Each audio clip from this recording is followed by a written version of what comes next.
So my grandpa died in the beginning of September, and due to past events, my mom didn't have much contact with him.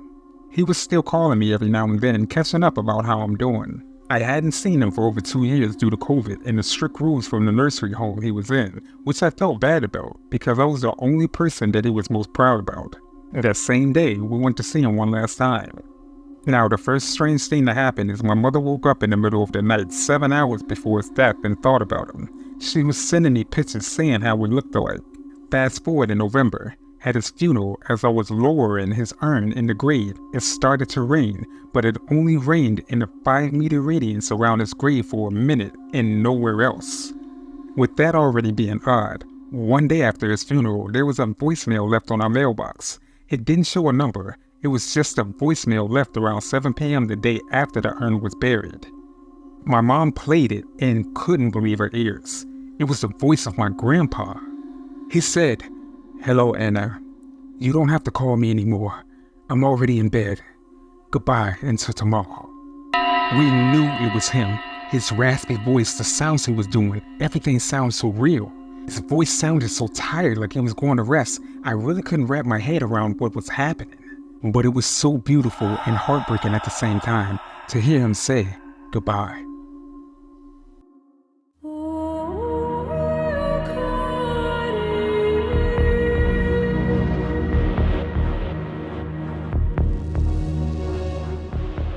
Not all are pictured.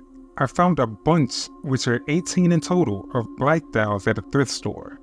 I found 7 the first day, 2 the second, 8 the third, and 1 the fourth. All were bought, given in a span of 2 weeks. I guess things started getting weird on the 4th day when I found the look-alike doll. Same outfit, hair, eyes, piercing, tattoos. But I thought it was really cool because my whole look is fairly common, so I just thought it was a coincidence instead of creepy. I put a shelf up above my bed as a place for the dolls. They're all stable, like the ones in the back are on a sturdy doll stand, the ones in the front are sitting. It's been about a month since I bought the first lot, and about 2 weeks since I got the last doll. On May 22nd, things started getting weird through the following days. A doll fell off the shelf and was sitting perfectly on my bed. I thought it was my one friend who came in to check on my pets moved it, so I messaged her when I got back, and she said no. My video glitched as I was exporting, and unfortunately it got uploaded like that. The doll's heads were facing the door when I got back from work, when they were facing the TV straight ahead before. My dream catcher started moving without a breeze or any air circulation. 4 dolls moved from the shelf, 2 on a doll net, 1 by the window, and 1 standing upright on the floor at the end of the bed by the TV. The other dolls were sitting perfectly. I actually called the police at this point because I was scared someone was either sneaking in my house or living in my house. The house was cleared from the basement to the attic to the shed to the garage, and no one was there. My TV, VCR, DVD player, laptops stopped working in my bedroom. I took a picture of the dolls and there was a reddish haze over it in the picture. Noises like banging, floor creaking, doors moving, footsteps whistling, knocking on the front door at night. I even saw a doll's head move in the reflection of my TV. I was so terrified when I saw a shadowy thing moving in the hallway outside of my room. But I brushed everything off. Maybe the dolls were unstable. Maybe the internet just cut out for a minute. Maybe the heads were always facing the door and I just thought they were straight. Maybe there was a draft somewhere coming in. They could have fallen off and my dog rearranged them. The weather's been temperamental and it's been affecting the internet plus the power. The iPhones were just acting up. Just the house settling. Maybe, just maybe, I'm just overtired. So I had my friend come over who's into the weird paranormal stuff that likes spooky videos on social media. I didn't tell her anything and let her go upstairs to see her little man, which is what she calls my turtle. She said there's some weird energy coming from upstairs and something's definitely off.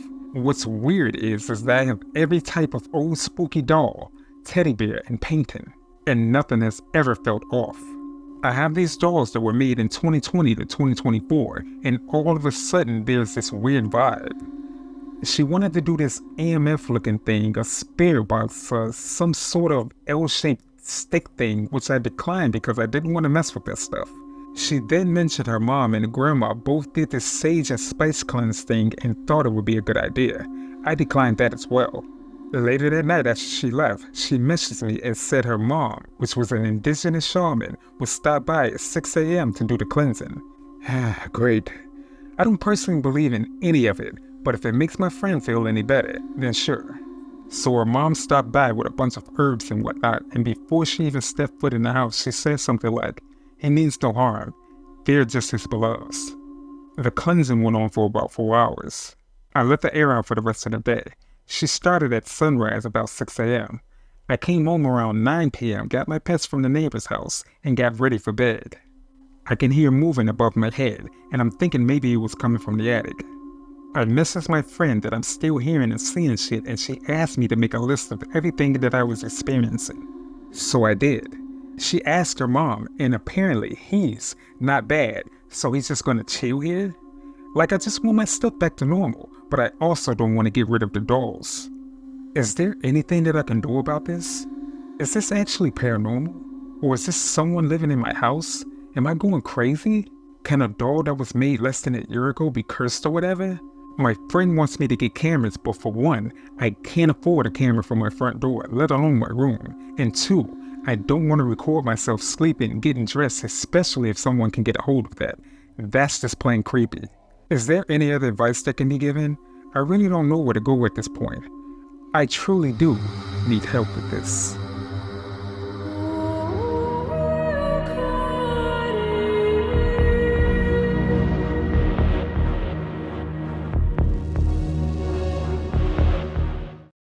My wife works at a hospital that specializes in trauma injury, long-term care, and end-of-life care. It's not just an old folks' home, but she has several young people in as well. One was a gunshot victim, another motorcycle accident, and things like that. We watched a movie the other night that was a ghost movie, and last night we were talking about it because she recommended the movie to a coworker of hers, and that led to a conversation about where she works. I asked her about how she feels working at a place where people sometimes die. She said in her years working there, hundreds of people have died, maybe 1,000. Which is not to say that it's a bad thing about the place. It's kind of a place where people either end up dying there or getting transferred to ER care and die there. She doesn't really work directly with patients, but in administrative. So she doesn't go into the rooms or venture out onto the floors that much other than delivering paperwork to family members and sometimes getting signatures from caregivers.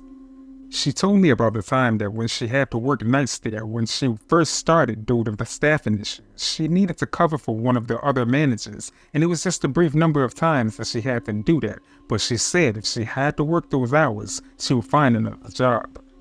I asked her what did she experience, and she said that during the night the staff was significantly less throughout the building, like all of the nurses and medical staff was there, but they were on other parts of the building, and that night they turned off most of the lights near the office, and most of the staff members there were day shifts, only like billing, administration, and etc. So her office was in the middle of all of those. So she would just keep herself busy and have music or podcasts playing in the background while she worked. However, she hated going to the restroom or going to get a snack as she had to walk through a dead office space. She said that she would hear moaning like if someone was in pain, and for the first time she heard that, she thought she had a wanderer and went out to investigate and saw no one. So she called the nursing station for them to do a check because she thought for sure someone was out of their bed.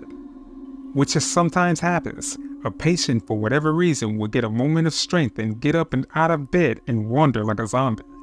The first time it happened to her, it absolutely freaked her out. When my wife called the nursing station about a possible wanderer, they called her back like 15 minutes later reporting that they did a bed check and everyone was accounted for. She said she got the chills and goosebumps.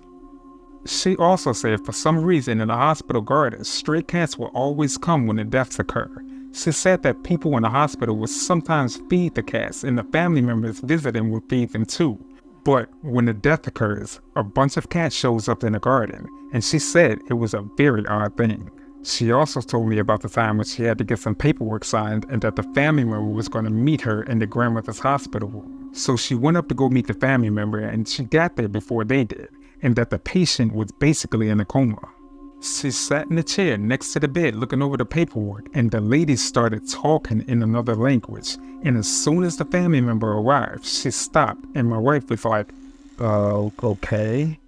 She asked the family member, oh, what language does your grandmother speak?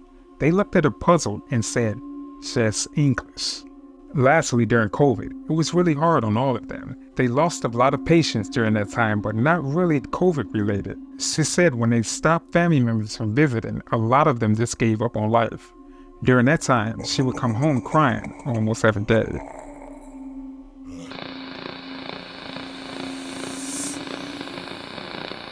Good evening, everyone.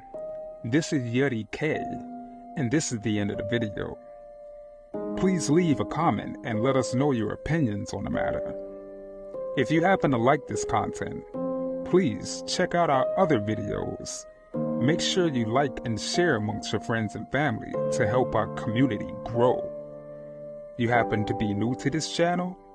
Please make sure you subscribe. It's free and you can always change it in the future. You have some terrifying story suggestions? If so, make sure that you send it to my email, fearofthedarkstories@gmail.com, and I'll feature it in a future segment. But you guys stay safe out there, and remember to always be afraid of the dark.